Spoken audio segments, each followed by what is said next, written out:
Բարի երեկո ձեզ հայրենագիտներ, կուսակցական ընկերներ եւ համակիր հանրություն։ Նախ ներողություն եմ խնդրում ժամը 7-ից մոտ 25 րոպեով ուշ սկսելու հաղորդումը կապակցությամբ առիթով, բայց դա երևի պիտի իմանաք, որ մի քիչ մեզնից կախված չէ, այլ երևանյան խճորված երթևեկության անլուծելու հարցի հետ կապ ունի։ Բոլոր դեպքերում մենք մեր հաղորդումը տալիս ենք, աշխատում ենք շշանալ, բայց չի ստացվում կարծես թե ուրեմն խճողումներ, եւ սա մեզ հուշում է այն մասին, որ Երևանը գերձարմաբեռնված է եւ գերբնակեցված է։ Մինչեւ բուն թեմային անցնել, ասեմ, որ ընդհանրապես Հայաստանի Հանրապետության համար մի քաղաքում, մայրաքաղաքում կենտրոնացնել այս քանակի ուրեմն ազգաբնակչություն, տնտեսական, գիտակրթական պոտենցիալով ամբողջականություն անթույլատրելի է։ Եթե ուշադիր նայեք, աշխարհի բոլոր երկրներում ձգտում կա պետությունը բնակեցնել համամասնությամբ, բայց Երևանում, Հայաստանում դա այդպես էլ չի ստացվում։ Ինչպես որ Հայաստանի Հանրապետությունում շատ բաներ չի ստացվում, այնպես ինչպես մեզ մոտ էլի չստացվեց։ Մեր պատմության ուրեմն դժվարին քարոզիների երթի ընթացքում 30-40 տարի առաջ մեր հայրենի տարածքի որոշ մասը մեր ժողովրդի հետ թվում է թե վերադարձրել է, բայց չստացվեց։ Ոչ միայն ուրեմն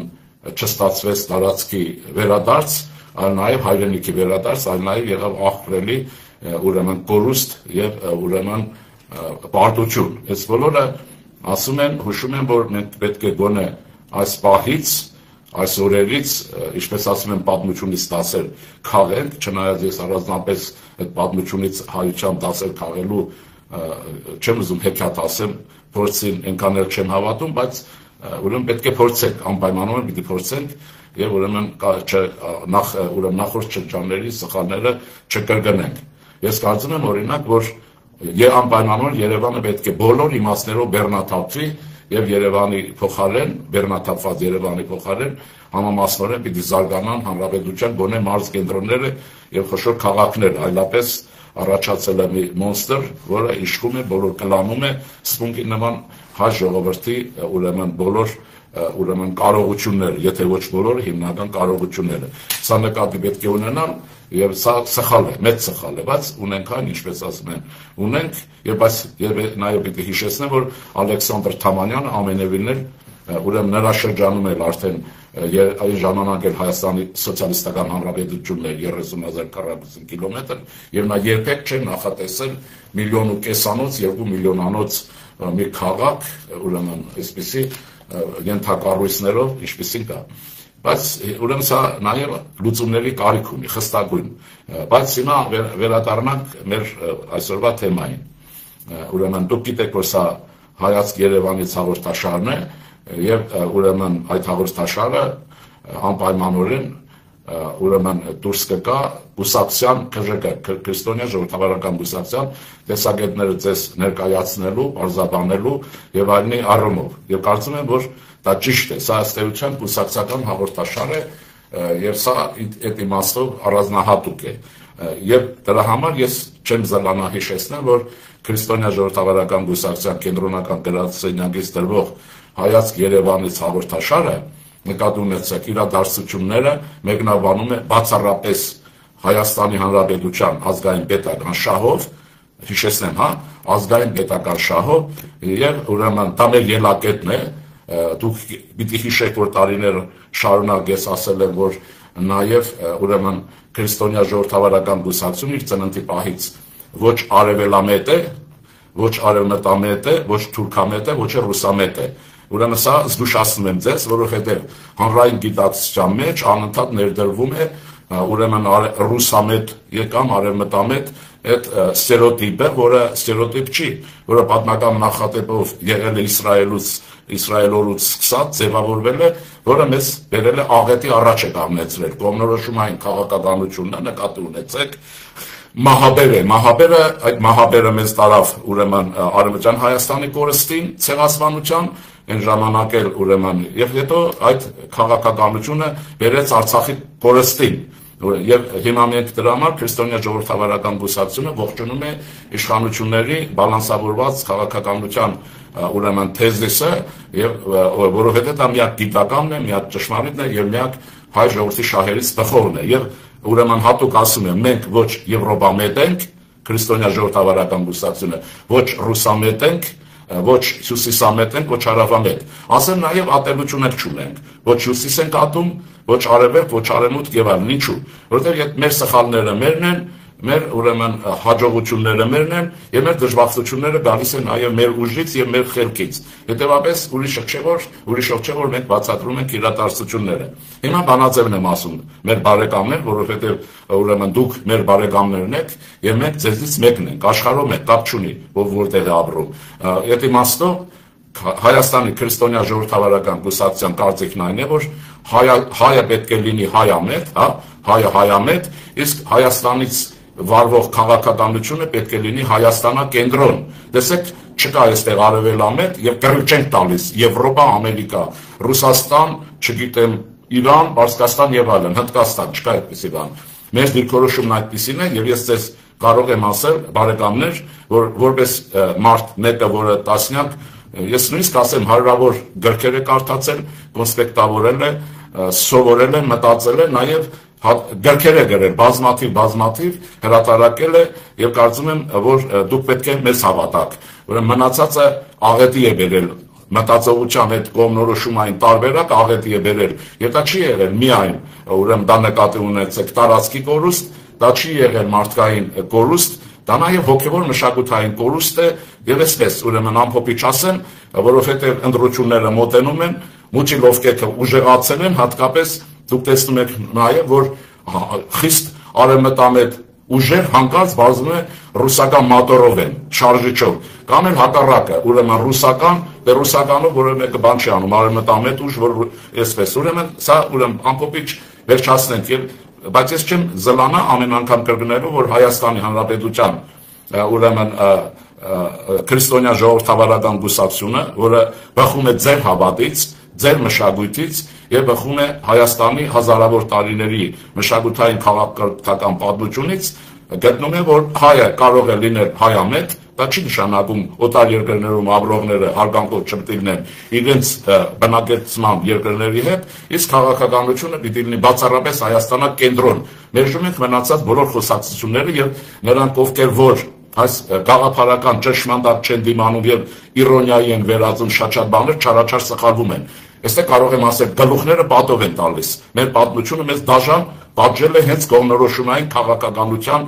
մասով, իսկ մեր ազգային ինքնագիտակցության խորհուրդները դուք տեսնում եք լցված են շատ անգամ շատ բաներով։ Ընդ որում սրանք մենք պետք է քննարկենք, իմանանք, հասկանանք եւ այլն։ Ուրեմն այսպես, այն չի համար եմ ասում, բարեկամներ, որ իմանանք հետեւյալը, որ այսօր ինչ որ մենք կստեղծենք, տասնյակ տարիներ հետո այդ ինքի վրա կառաջանա որոշակի բան։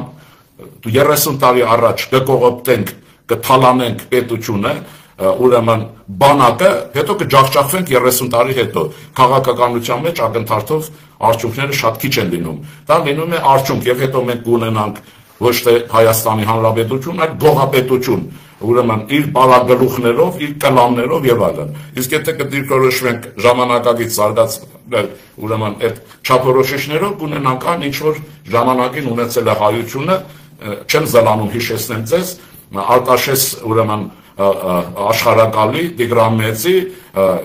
եւ ունեցել ենք նաեւ ուրեմն Տրթատ Մեծի եւ Գրիգոր Լուսավորիչի ժամանակներում։ Դուք նկատի ունեցեք քաղաքականության մեջ զարգացման արդյունքները շատ հաճախ տասնամյակներ հետո իրենց աղետալի արդյունքներ ունենում։ Իհարկե կգտնվեն մարդիկ, որոնք կսկսեն իրենց լրտեսությունը, իրենց ծախվածությունը ծախել ուրիշի վրա բառաչել, բայց ստե գիտեք ինչ կա, դա այսպես միամիտների համար է արված եւ ոչ գիտակից ժողովրդի համար։ Եվ ասեմ, այս բազմաֆունկցիոնալ այդ հարաբերությունների մակարդակն անշուշտ մեզ դարձնում է բացված դեպի աշխարհի տարբեր ազիմուտներ, քաղաքականությունը դարձնում է ավելի արդյունավետ եւ բարեկամներ են հայտնվում։ Իսկ կողմնորոշումային քաղաքականությունը դա նշանակում է մտնել, իսկ մեզ համար մտնել ռուսի դրբան եւ օգտագործվել մինչեւ վերջ։ Իսկ նրանք դուք գիտեք, որ օգտագործում են մինչեւ վերջ եւ դրա վերջը նաեւ ֆիզիկական է։ Ուրեմն դրա համար մենք 350,000 քառակուսի կիլոմետրանոց ուրեմն հայրենիքից ընդամենը մեր տրամադրության ունենք մի տարածք, որը 30,000 քառակուսի կիլոմետր չի կազմում։ Սա պատմության դաժան վճիռն է եւ հայությունը մտածելու շատ բաներ ունի։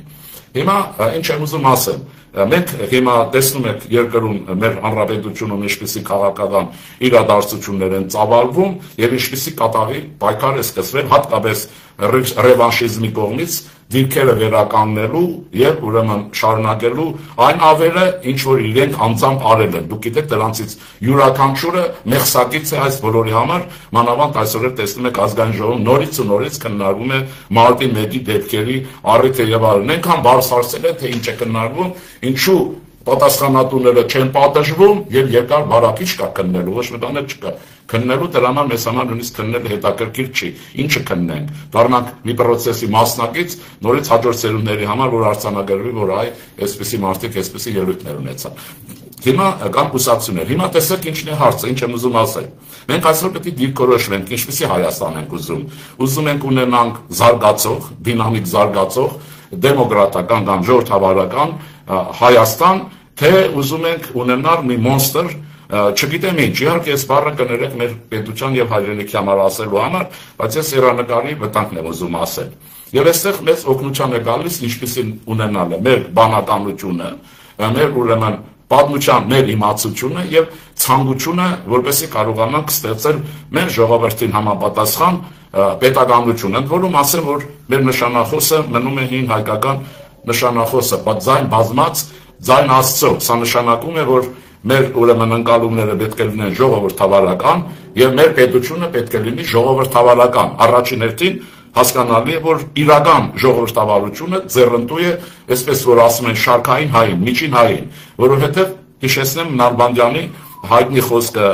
ուրեմն երկրագործությունը ուղիղ ճանապարհ, դուք կարծում եմ կհիշեք իմ ասածը, եթե ես հիշեցնեմ ձեզ։ Ինչ էր ասում Նալբանդյանը։ Ասում էր հարուստներն առանց այններ, հայ հարուստների մասին է խոսքը, հիմա դուք տեսնում եք, թե այդ հայ հարուստները քանի կոպեկ եւ արծաթ արժեն իրենց գործողություններով, հատկապես ռուսական մատորներով, լրտեսական այդ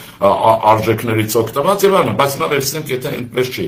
Ուրեմն Նալբանդյանն ասում էր, որ հարուստներն առանց այններ, ուրեմն թաքնված են յուրյանց արծաթե թումբերուն տակը, մեր խնդիրը մեր աշխատավոր ժողովրդի կյանքի հարցն է։ Մենք կարծում ենք, որ սա ամենալավ բանաձևն է, որ մենք կարող ենք ունենալ։ Իսկ մեր ժողովրդի համար լավ կյանք կարող է ապահովել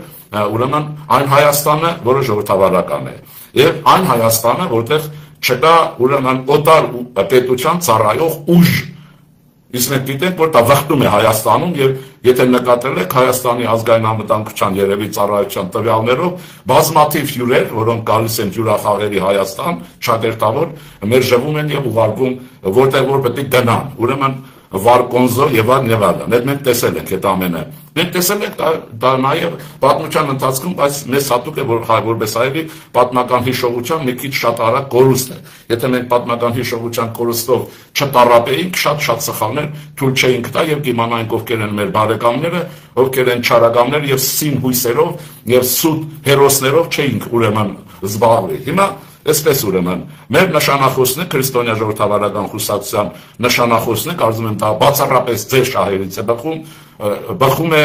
ուրեմն մեր պատմության շահերից եւ մեր պետության ամրությունից, որի ամրության համար մենք պարտավոր ենք մտածելու, որ ինչպես ասել եմ, Հայաստանը լինի ուրեմն ժողովրդավարական։ Իսկ ես ձեզ զգուշացնում եմ, եթե մենք չենք ունենա ազգային ժողովում բազմակուսակցական քաղաքական ներկայություն, խոսքը այն ուժերի մասին է, ովքեր բացառապես հայկական են եւ ներժում են ցանկացած ստրգություն, դա լինի ռուսա ստրգություն, դա լինի ամերիկա ստրգություն, դա լինի չգիտեմ ինչ որ է, ուրեմն եթե մենք չենք ունենա բազմակուսակցական քաղաքական համակարգով խորհրդարան, այլ ունենանք ֆիկցիա եւ ուրեմն ռևանշիզմը կներկայանա մի բլոկով եւ Հայաստանի մնացած ժողովրդավարական մասը ուզի պիտի ներկայանա մի կուսակցությունով, ինչ որ կա այսօր, եւ մենք ունենանք բախումնային խորհրդարան, ցնցումվող հասարակություն եւ անարդյունավետ ապրելու կյանք, ինչը որ դուք տեսնում եք, ես այստեղ որևէ բան չեմ ավելացնում, բայց պարտավոր ենք ասելու կուսակցության դիրքորոշումները եւ ոչ միայն պարտավոր ենք, այլ նաեւ պայքարելու ձեզ հետ միասին։ Ուրեմն տեսեք ինչ կա։ Ուրեմն մենք պայմանավորվում ենք, որ խորհրդարանը պետք է ունենա ոչ այս կառուցվածքը։ Նախ ռևանշիզմ չպիտի լինի, եւ ճիշտ կանեն Հայաստանի Հանրապետության իշխանությունները, որ օտար որևէ երկրի ուրեմն շահեր սպասարկող կուսակցություններ պիտի արգելվեն Հայաստանում։ Մեկը միշտ եւ ոչ թե անընդհատ ռևանշիզմին կպցվի, հա, ուրեմն ընդդիմություն եւ այդ ընդդիմությունով գնարեք բռնաբարվի մեր ամբողջ կյանքը, մեր պետության, մեր հայրենագիցների եւ տարիներ շարունակ ժողովուրդը ոչ թե ապրի արարի, անընդհատ տագնապով պայքարի, ուրեմն օտար ուժերի, օտար ձգտումների դեմ եւ այլն եւ այլն։ Ուրեմն սա մեր դիրքորոշումն է։ Դիրքորոշում, որի մասին կարծեմ, որի ուրեմն ուղղությամբ մենք տարիներ շարունակ ձեզ հետ միասին պայքարել ենք, շատ հաճախ շատ բաներ նաեւ դիտավորյալ չենք տեսել, որովհետեւ մենք ստիպված ենք եղել ձեզ հետ միասին Հայաստանի պետականության անկախ ուրեմն պետականության փրկության գործը գլուխ բերել, որտեղ մեր ուժերը որպես ժողովուրդ բավարար չեն եղել եւ լավ զարգանալ, եւ լավ պայքարել, եւ պատերազմ չունենալ կամ պատերազմում հաղթել եւ նման բաներ։ Ուրեմն անցնենք առաջ, ուրեմն մենք կարծում ենք, որ ուրեմն մեր խորհրդարան առաջիկա եւ նրա համար կռիվը սկսվել է եւ դա դուք տեսաք ուրեմն վաղաշաբաթի խոշորացված համայնքում արդյունքներն շատ տպավորիչ են, տոկոսներին նայեք, դուք շատ բան կհասկանաք, մենք երևի անընդհատ մոդելային իմաստով դրանց որևէ դեպքեր կհիշեցնենք, բայց դուք տեսեք, որ ուրեմն մոդելային իմաստով ուրեմն այնտեղ շատ ուրիշ բաներ տեղի ունեցան, ըստ էության ուրեմն բացի ԿՊ-ի ներկայությունը նորմալ ներկայություն չկարողացվեց ապահովել, ես նկատի ունեմ ժողովրդավարական ուժերի կողմից։ Հիմա շարունակեք մեր ուրեմն բացատրական աշխատանքը եւ կուսակցության տեսակետի ներկայացումը։ Մենք կարծում ենք, որ ինչպես աշխարհի ամեն մի նորմալ խորհրդարան, այդ խորհրդարանը պիտի ունենա աճ, դրանք լիբերալներն են կամ ազատականներն են, դե այսօր Հայաստանի Հանրապետությունում դա ըստ էության քաղաքացիական պայմանագիր կուսակցությունն է եւ ձախ։ Ուրեմն, եթե դուք գիտեք, այսպես ասեմ, եթե կա աճ, քաղաքական իմաստով եթե կա ձախ, քաղաքական ներկայություն, ուրեմն պետք է կենտրոն լինի։ Ես ձեզ զգուշացնում եմ հետեւյալ բանը։ Ըստ էության Լևոն Տեր-Պետրոսյանի շրջանից սկսած կառավարման Հայաստանի Հանրապետության խորհրդարանը չի ունեցել կենտրոնը, ցենտրիզմը, ցենտրն է կոչվում, բուֆերը, քանի որ այդ ցենտրիստական մասը ուրեմն չի եղել, դա նկատի ունեցեք, եղել է ուրիշ բան։ Դուք տեսնում եք, մենք անընդհատ 5 տարի, 10 տարի մեկ Հայաստանում առաջանում են բախումներ, երկու ուժերի, աճերի եւ ձախերի։ Եվ այստեղ նայած թե ինչ ուժգնություն է լինում, դա մեկ անգամ ավարտվել է հեղաշրջումով, Լևոն Տեր-Պետրոսյանի շրջանը հիշեք, մեկ այլ պարագայում մարդասպանությամբ, մարտի 1-ով, եւ այսօր այդ մարդասպաններն իսկական քաղաքական կյանքը ղեկավարելու նոր հայտ են ներկայացնում եւ հատուկ խնդիր ունեն գողոպուտը գանձագողությամբ ձեռք բերված ահռելի ուրեմն մասնավոր սեփականությունը, որ ազգային հարստության հիմնական մասն է, որտեղ դա մեր ազգային հարստությունն է, պահելու խնդիր կա պատիժներից խուսափելու եւ այլն։ Այսինքն նորից բախումներ, նորից եւ տեսնում եք ընտրություններն ինչքան ծանր են ասնում, որովհետեւ նորից այդ կենտրոնը չի առաջանում։ Ես ձեզ հայտարարում եմ հետեւյալը։ Հիմա եւ առաջարկում եմ բացում եք Վիկիպեդիան, ամենահեշտը դա է, իսկ եթե չէ քաղաքագիտական լավ կլինի բառարաններ ունենաք եւ քաղաքականությունը գիտականության հիմքի վրա պիտի լինի, հիմա ամբողջավարությունը գիտականությունը մերժում է, նկատի ունեցեք։ Եվ դուք կտեսնեք, որ այո, նորմալ խորհրդարանը լինում է պլյուրալիստական, այսինքն բազմակառուցվածքային եւ կենտրոն է լինում, անպայման, որ երկիրն ուզում եք վերցրեք։ Ուրեմն ֆրանսիացիները անխեղճ են, գերմանացիները իրենց պատմական փորձի տաժան, ուրեմն պատմական փորձի ստաժան հետևություն են արել, որ երկիրը կուզեք, Ավստրալիան վերցրեք, ուրեմն նույնիսկ չզարգացած քաղաքականապես երկրներ նայեք, սրանք փորձում են անպայման խորհրդարանում ունենալ կենտրոն, այն խորհրդարանները, որոնք չունեն կենտրոն, նրանց քաղաքական պայքարը պետությունների բերում է բախումների, փողոցային մարտերի, հեղաշրջումների եւ այլն եւ նաեւ սպանությունների, նկատի ունեցեք, փողոցը այդպեսի բանն է։ Նաեւ Իսրայելը նայեք, ես նկատի չունեմ իրենց ազգային խնդիրները, կնստեք նայեք, դուք տեսեք թե քանի կուսակցություններով նորմալ ինչպեսի ընթացք են անում եւ ես կարող եմ վստահաբար ասեմ, որ դուք կարող եք ստուգել իմ ասած ամեն ինչը, որ Իսրայելի քաղաքական ղեկավարությունը, համաշխարհային սիոնիզմը ինչ խնդիր իրար մեջ էլ ունենան, նրանք աշխատում են անպայման կնեսետի կամ պարլամենտի յուրաքանչյուր կադենցիա ընտրաշրջան ապահովեն հասարակության պլյուրալիզմը խորհրդարանի կառուցվածքի մեջ, ոչ թե երկու ուժեր, մեկը հատկաներ ինչպես, մեկը իրենք, մեկը օտարը, ինչ որ Հայաստանում է, եւ այդ օտար ուժերի սպասարկող ուժի վրա դնեն ընդդիմություն, ռևանշիզմի փոխարեն, եւ այսպես խապկանքով գնան առաջ գնալ կլինի, թե չէ դուք ինքներդ տեսնում եք։ Հիմա ես այդ իմաստով ուզում եմ ասել, որ մեզ համար ուսանելի պետք է լինի ուրեմն Գերմանիայի քաղաքական զարգացումը։ Հիմա երևի դուք կմտածեք, թե ինչու եմ ես Գերմանիայի օրինակը բարբերաբար եւ անընդհատ կրկնում այլ երկրների ուրեմն օրինակ չեն կրկնում, ասեմ ինչու, որովհետեւ Գերմանիան աշխարհագրորեն այնպիսի մի դիրքի մեջ է, ուրեմն ինչպեսին Հայաստանի Հանրապետությունն է։ Եթե մենք նկատի ունենանք 1945-ից հետո ձևավորված քաղաքական կարգը Եվրոպայում, ապա ցես հիշեցնեմ, որ Գերմանիան միշտ շրջափակված է եղել հյուսիսից կամ արևելքից, նայեցեք, քարտեզը հիշեք, Մոսկվան է, արևմուտքից Փարիզն է, իսկ գլխավերևում հյուսիսում է Լոնդոնն է, եւ անպարբերաբար այս երեք ուժերը աշխարհագրորեն քաղաքականությունը հիմնականում, նայեցեք, խորքի մեջ ձևավորում է աշխարհագրության բոլոր երկրներին է, եւ ամերիկացիները, ուրեմն Ամերիկայի զարթոնքը եւ արագ զարգացումը ինչով է, որտեղ նա պայմանավորված, որտեղ նա օկիանոսների մեջ է եւ ունի այնպիսի թշնամիներ, ինչպեսին ուրիշ երկրներ ունեն, Անգլիան, ծովերի մեջ է եւ անվտանգ է։ Այս բոլոր աշխարհագրություն է։ Հիմա մոդել իմաստով Գերմանիան այնպիսի մի վիճակում է, ինչպեսին Հայաստանի Հանրապետությունն է սպարակայում, իսկ թուրքական կամ ռուսական բանը ուրիշ այսօր ձգտում ենք որևէ խաղաղ վիճակի, բայց դա չի նշանակում, որ դա կախված է միայն մեր կամքից։ Ուրեմն արևելքից Ադրբեջանն է, արևմուտքից ուրեմն Թուրքիան է, հյուսիսից Վրաստան, հարավից Իրան։ Ինչ եմ ուզում ասել։ Սա նշանակում է, որ մենք պետության այնպիսի մոդել պիտի որդեգրենք, այնպիսի անկախ հանրապետություն կամ պետություն պիտի ստեղծենք, որը կենսունակ է, որը ժողովրդավարական է, որը զարգացող է, որը ուժեղ է եւ այլն։ Ուժը միայն ռազմականը նկատի չունեմ։ Իհարկե ռազմական առաջի պլանի վրա է, բայց միայն դրանով չի։ Պետության հզորության մասին է խոսքը։ Եվ իմացեք, որ հզոր պետության վրա ոչ մեկը չի համարձակվում հարձակվել հակառակը նրա հետ, որոնց են բարեկամություն։ Ուրեմն թույլ պետության վրա են հարձակվում առաջին հերթին բարեկամներ ու այսպես ուրեմն մերձավորները։ Հիմա ինչ եմ ուզում ասել։ Ահա այս ասվելուց հետո մենք ձեզ հետ միասին հասկանում ենք, որ մեզ անհրաժեշտ է նաև շատ է անհրաժեշտ մշակութային քաղաքակրթական վերազարթոնք, որտեղ մեր եկեղեցի պետք է լինի մեզ հետ, մեր պետության հետ, մեր պետության եւ ստիպով մենք հայտարարում եմ բոլոր մայրաքաղաքներով, որտեղից ինչ-որ ձայներ են գալիս, Բուենոս Այրես, ուրեմն Լոս Անջելես, հատկապես Լոս Անջելես եւ ամերիկյան հյուսիսային, հարավային, արևելյան ափ, արևմտյան ափ, Ավստրալիա, հարավային Կորեա եւ Ռուսաստան, հատկապես Ռուսաստան եւ այլ Հայաստանում մեր եկեղեցու դեմ ոչ մեկը պայքար չի տանում, բացի ուրեմն կաթողիկոս կոչվածի խմբի, որը այդ եկեղեցին 10 տարիներ ծառայեցրել է ռուսական շահերի սպասարկմանը եւ ուրեմն գիտեք այդ գողապետության շահերի սպասարկմանը, այսինքն այստեղ խնդիրը ուրեմն այս հակապետական, իսկական հակաիշխանական խմբից ազատվելու մասին է խոսքը եւ շատ արագ մեր եկեղեցի իր դերի մեջ վերականգնելու պայքարի մասին է խոսքը։ Հիմա շարունակեմ այսպես։ Ուրեմն ասեմ հետեւյալը, կարծում եմ տեսակետը պարզ եղավ, որ առանց մեր խորհրդարանը պիտի ունենա առաջին հերթին աչեր, եւ առաջին հերթին ձախեր եւ առաջին հերթին ուրեմն կենտրոն, ցենտրիզմ,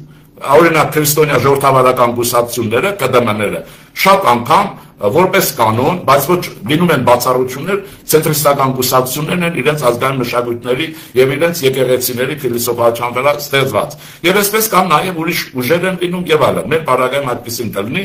ուրեմն սա նկատի ունեցեք, անթույլատրելի է երկու ուրեմն բևեռների միջև խորհրդարան առաջացնելը, ինչի նախատեպը դուք արդեն տեսաք վաղաշաբաթա համայնքում, ըստ էության մի կողմում ուրեմն ԿՊՆ-ն, մյուս կողմում ուրեմն այնտեղ մնացած ռևանշիստների խմբերն են։ Բարձ է, սա արդեն եթե մենք ունենանք այսպիսի պետություն, հույսները կտրեք, Հայաստանը զարգացող պետություն չի լինելու։ Եվ այս ցույցեր, գործատուլներ, սաբոտաժ պետականության չի դադարելու, հետևաբար կա նաև խնդիր։ Ես կարծում եմ ժամանակ կա եւ ուրեմն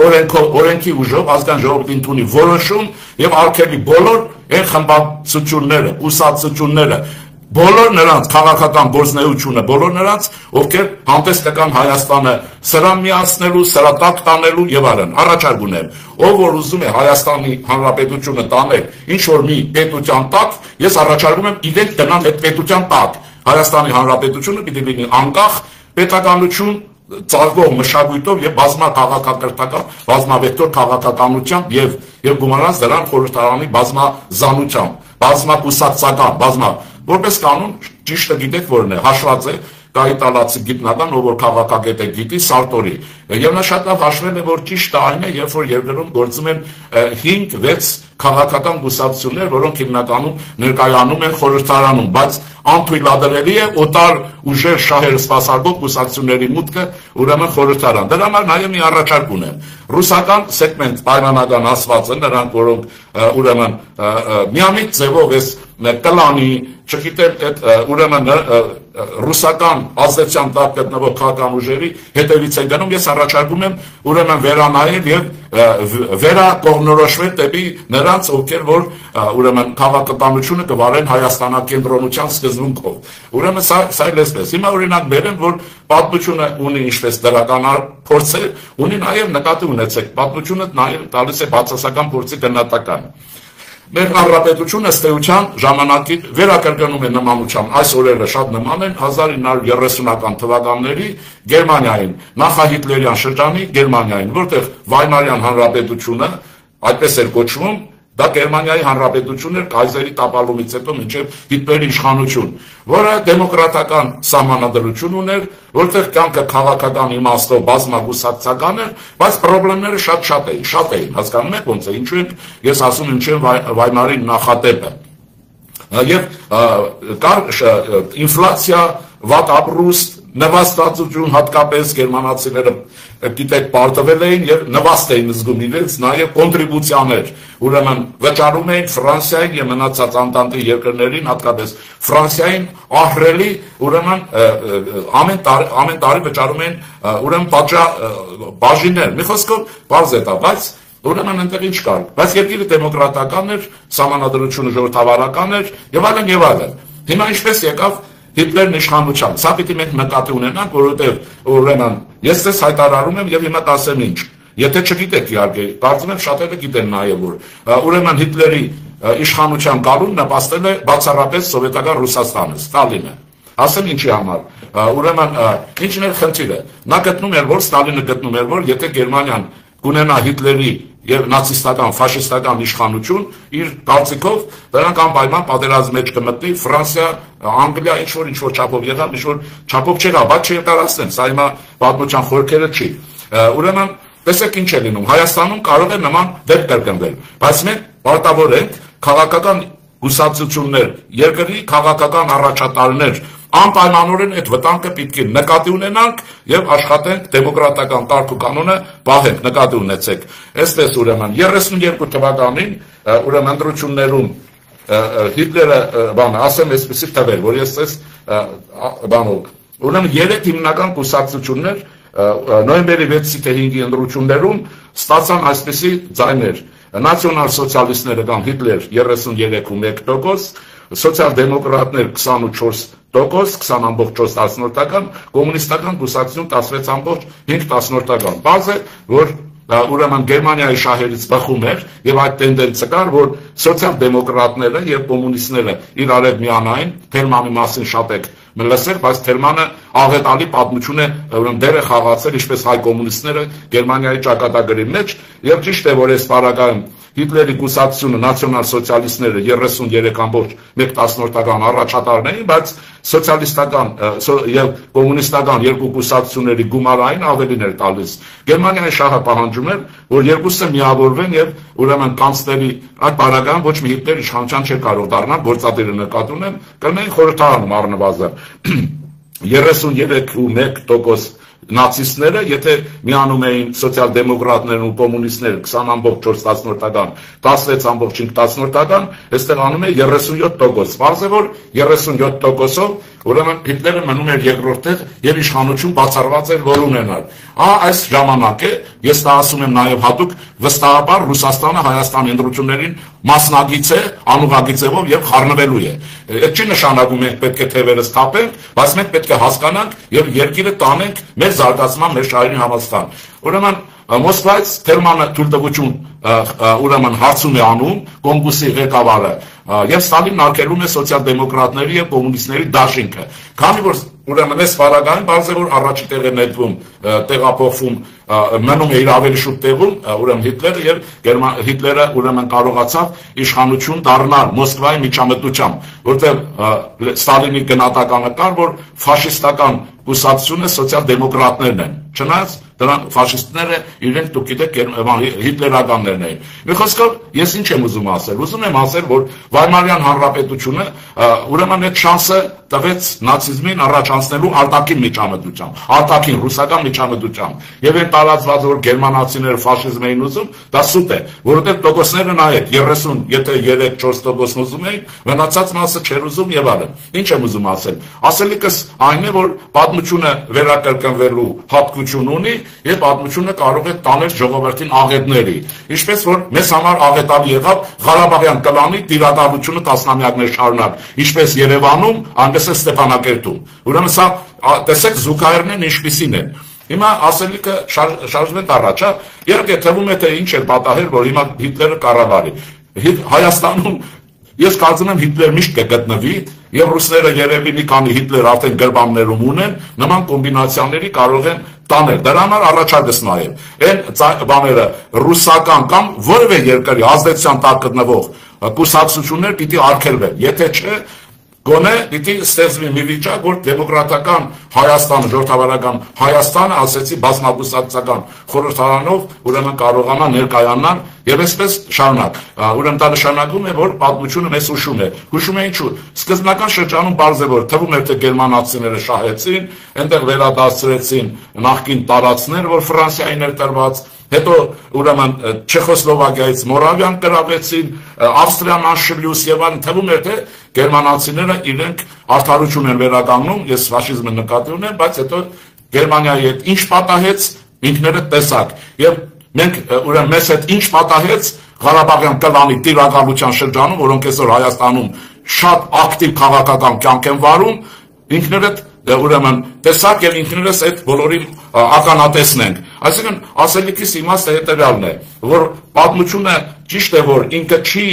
քո փոխարեն անում, բայց պատմության վերլուծությունը ճիշտ բանը ճանապարհ գնալու լավագույն առիթ է տալիս, մանավանդ որ թվերը նայեք, թե ուրեմն մոդելային եթե իմաստով եք նայում, տեսեք թե ինչ արդյունքներ են գրանցվել վաղարշապատի խոշորացած համայնքում, եթե մոդելի մասին է խոսքը։ Ուրեմն սա նշանակում է, որ մենք պետք է կարողանանք այդ կուսակցությունների միավորման խմբեր եւ այլն շատ միշտաբեք, ուրեմն մենք պետք է ընդհանուր ճակատով գնանք ընտրություններ եւ յուրաքանչյուր կուսակցություն բացի ռևանշիստներից իր արժանի տեղը պետք է լինի, որովհետեւ Հայաստանի Հանրապետության խորհրդարանում չառաջանա այսօրվա վիճակը հանկարծ, նկատի ունեցեք այսօրվա եւ երկրորդը չառաջանա մի կուսակցության տիրակալություն լինի պլուրալիստական, բազմակարծիք, բազմավեկտոր, որոնք պետական քաղաքականության բոլոր իմաստներով մեջ կլինեն համագործակցող, իրար քննադատող, բայց բարձր պետական շահի գերագայության գիտակցությունով։ Եվ դա Հայաստանը կդանի դեպի ժողովրդավարական երկիր դարձնելու ճանապարհով։ Ես մի բան եմ ուզում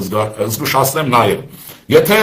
ուրեմն այսպիսի բազմակուսակցական խորհրդարան չառաջանա, որտեղ կրկնեմ, աչեր, ձախեր եւ կենտրոն եւ